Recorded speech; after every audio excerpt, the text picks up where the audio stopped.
What's up guys, Richard here for one more video. Guys, I have here again on the channel my guest, Lucas. Welcome one more time to the channel. Lucas, it's a pleasure having you here. Thank you, bro. Thanks for having me. That's amazing. And guys, Lucas has a great information. Like here, he'd like to say things about his trip. He has traveled abroad for the first time, and it's amazing having him here, sharing his experiences. So, Lucas, can you please fill us in on everything? What was it like going for the first time on a trip abroad? How did you feel? How was this experience like? Yes, bro. That feeling was really freaking hard. I gotta be honest with you because going abroad by yourself, all alone, it's so creepy in the beginning. But I did the best I could. I was kind of looking to for informations. I was looking for, you know, people that was going to the same place I went, and I was kind of collecting the information that I need to travel abroad. That was the process. Cool. Like you went to London, didn't you? Yeah. And like going back to the beginning of this, like what made you choose this place, this English speaking country specifically? Well, my first option would be United States, but I have a friend that has been in London as well. You know that one, and he recommended me to go to that place because that was a very safe place. Um, People were so polite with him, so he told me that people would be polite to me as well, and we had so many touristic places, and that would be an amazing experience. And also because they had British accent and would be a challenge for me because I'm used to talk to people from United States, so this American accent is easier for me. And the British accent is not that easy like the American one, so that would be a challenge as well. So I just made it happen. Very well, very cool. And did you have any sort of specific preparation, for the trip? For example, did you study many things about restaurants, about specific words? How was this process, to go to an English-speaking country? Yeah, the process was as that one was my very first experience abroad. I was a little bit confused in the beginning, but I was kind of making a list. I made a list and I put everything that I needed to go to that place on that list, and I was searching for, you know, the vocabulary because they have some differences about the American English to the British English, and also I was searching for, how much money do I need to have. Um, what else? Which place should I visit? Which place should I avoid? Stuff like that. And that was a such incredible experience in the beginning. But as the time passed by, I was getting used to it, and I was just live the moment. I was just living the moment. Very cool. And especially because you were already prepared when you went there, right? So you've been speaking English, studying English for such a long time, right? And in this situation, now that you know that, for example, that's great, I had my first experience there, I'm capable of going to English speaking countries, and even like other countries that don't have like English as their primary language. But and what would you say to those people who are on the journey, to becoming fluent in English? Would you say that it's best to be completely fluent before going there? What is your recommendation on this topic? Ah, that's a good question. I think you have to have a good English, not a perfect English, but a good English to go to the places because you're not gonna use Portuguese. In London, I didn't use Portuguese at all. Just English, English, English all the time, 100% of the time. So you gotta understand, um, you know. which level you have to go there. If you just want to be for 3 days, 4 or 5 days, or if you're gonna be there for a very long time, you're gonna use more English, you know. And I believe that you have to. That's a good question. I would suggest someone to have a good English, not the perfect English, but to have a good English to get along, because as I have mentioned here, you just speak English. So there is no Portuguese. So you gotta have a good. You have to have your listening skill really developed. You have to have your speaking skill really developed, because especially the British accent, it's gonna take a while till your brain process it perfectly. So you gotta have a good English to go to those places. Yeah, definitely, absolutely. Especially because, for example, now we have many pieces of technology, right? We have like Google Translator, we have like ChatGPT now. The AI is becoming a thing now, and it helps. But it's not the same thing, right? When you really want to connect to people, right? To have this interaction. Know what people are gonna ask you. So your brain needs to understand what you listen to. And this process takes a while.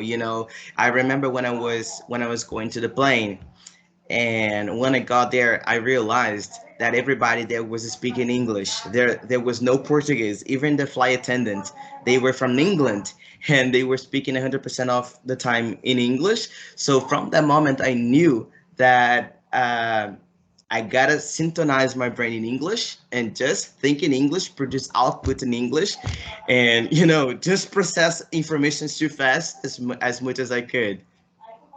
And by knowing that you can't use Portuguese like in the situation, it puts such a high pressure on yourself, right? Yes, exactly.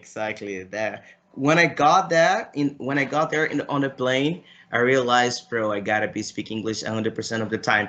And when the pilot was speaking on the speaker, I could understand really well because the voice is not really clear. Exactly. It's not. Yeah, it's not. Yeah, even in Portuguese, actually, when you're on the plane, right? You know. But I did my best. I did my best. So cool, so cool. And how do you feel now, like in terms of your progress in English? Do you feel that that trip made you get better at speaking English? Do you feel like a better speaker now? Yes, for sure. I remember when I got there, when I arrived in the airport. I was expecting to see a friend of mine. She's supposed to pick me up in the airport, and at the airport actually. And that was the very first time that I was talking to someone face to face in English. And I started to talk to her in English, and it simply came out naturally, automatically, because this process of practicing English every single day was kind of shaping my English to the moment. So it's like that was the moment that I have been waiting for, and my English just came out automatically, and that was just part of my day. Um, I remember that all the dialogues that I was planning to use for a very long time, I could use them there. And another other experiences, like people coming up to you and asking about, are you from Brazil? So what are you doing in Brazil? How Brazil looks like? Those questions were kind of unexpected, and it helped me to explore my English, to talk about different things that I wouldn't talk naturally, and I could just waste my English.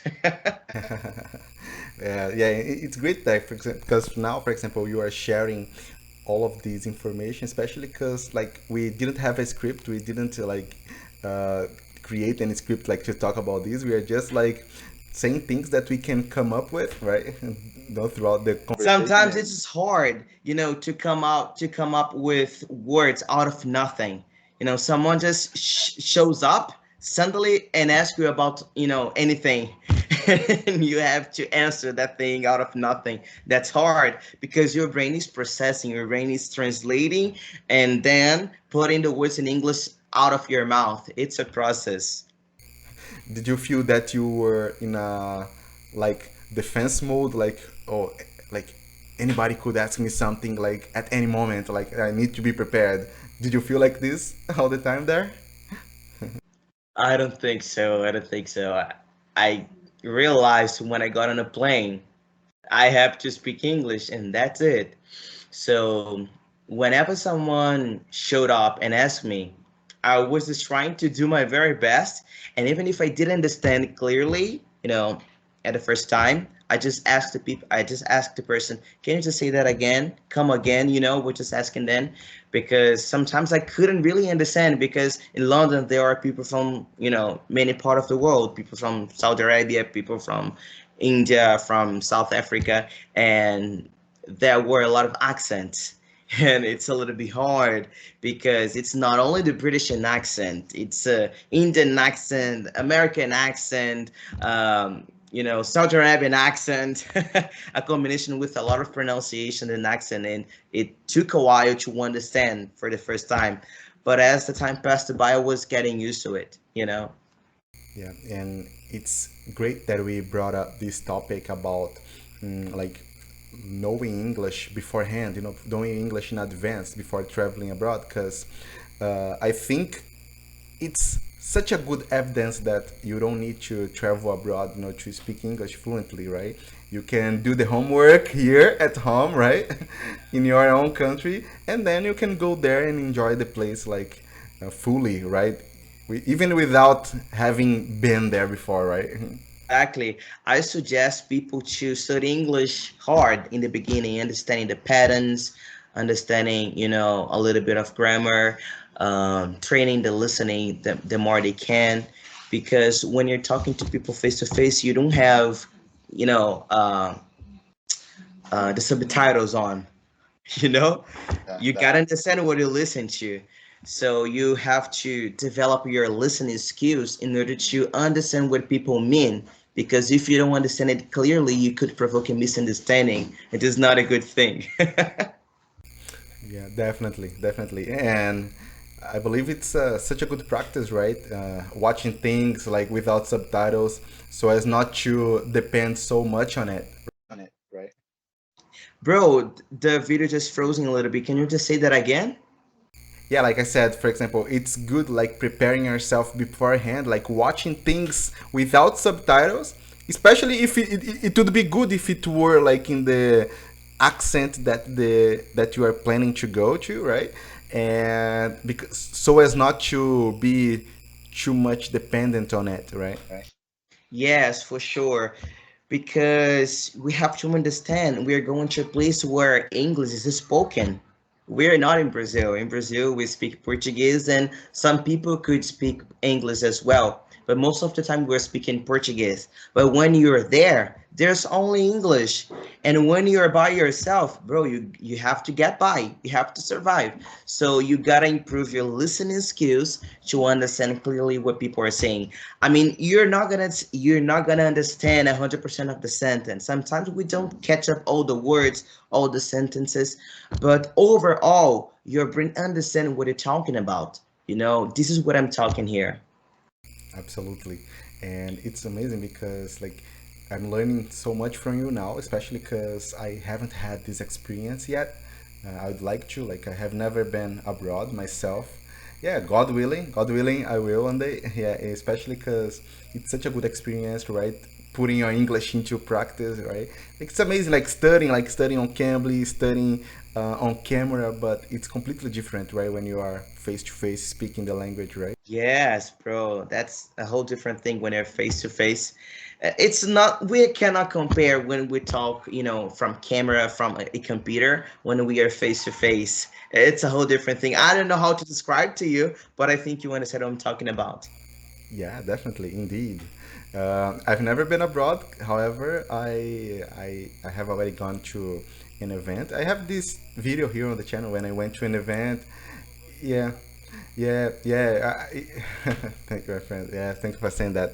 I went to this event here in Brazil, and it was pretty cool. Like there were people from many countries, and I could have this experience, talking face to face in English, and the experience is completely different. And especially because sometimes the nervousness comes in the way, right? Gets in the way, and it can exactly, it takes over sometimes, and sometimes it can hinder your experience. But then when you, okay, I have to calm myself down, there's no need to worry about it, I have already studied it a lot, so it's the same thing, I'm just like in person now, and you do it, right? Be so judgmental. You should not be so hard on ourselves because we are learning a second language, which is not our first one. So it takes time, it takes persistency, determination, perseverance. And we live in a country where we just have one language. And to have contact, interaction with English is not that easy, as it looks like. You can have a lot of information from YouTube, from internet, but when it comes to conversation, it's not that easy. Yeah. As being judgmental is concerned, like, it's interesting you brought that up because like you said, for example, you had like there was a situation like on your trip, like you said that you had to say like, can you say that again? Can you repeat that, please? Like, I think like there is no such thing as I understand everything. I think it just happens like when we watch a movie, right? When we watch a movie and then the characters, they have like a script, they know what they have to say and they know what will be said, right? Yeah. So the communication is like instant, like exactly. So they instantly answer each other. Like it looks like okay, they if when you pay attention to movies and TV shows, we rarely see like people, I think we never see people saying, can you say that again? Like only when it's like part of a joke, like what did you say, like this, no, like just repeat that. Like when it's something that just like okay, someone said something bad and then I want them to repeat it, but not like in a way that I didn't understand, I didn't get what you said, right? And in real life, it's not like this. We have the background noise. Sometimes the person has an accent that we don't understand, and then can you say that again, please? Can you repeat that? And it's not the end of the earth, is it? Yes, you are right, and you brought out this topic, and it's so interesting because I remember vividly that I used to be so judgmental. I used to be so hard on myself because I was like, I'm watching the TV show and I cannot understand, the words. I cannot catch up all the sentences, and I was like, what the heck is going on? There's something wrong with my mind. But it's not true because when you're watching something that's already done, prepared. People are not thinking, reasoning.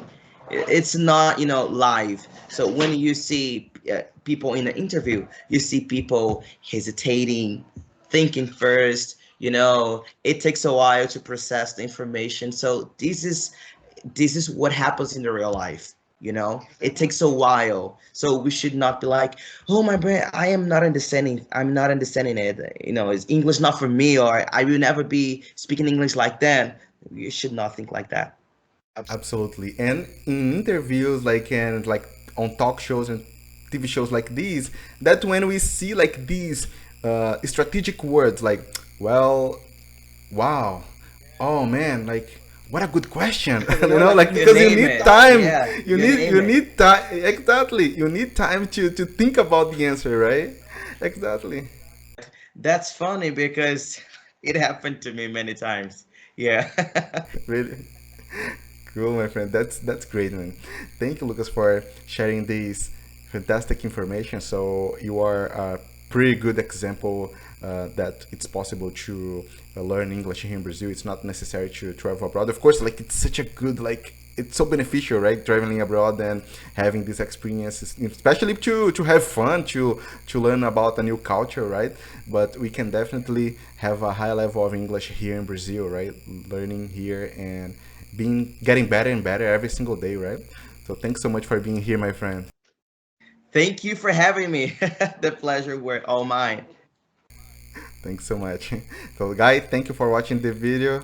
It was a great conversation here. I'd like to bring to the channel conversations like this, interesting conversation, things in English that could make us get better at it and be the best version of ourselves when it comes to speaking this great language.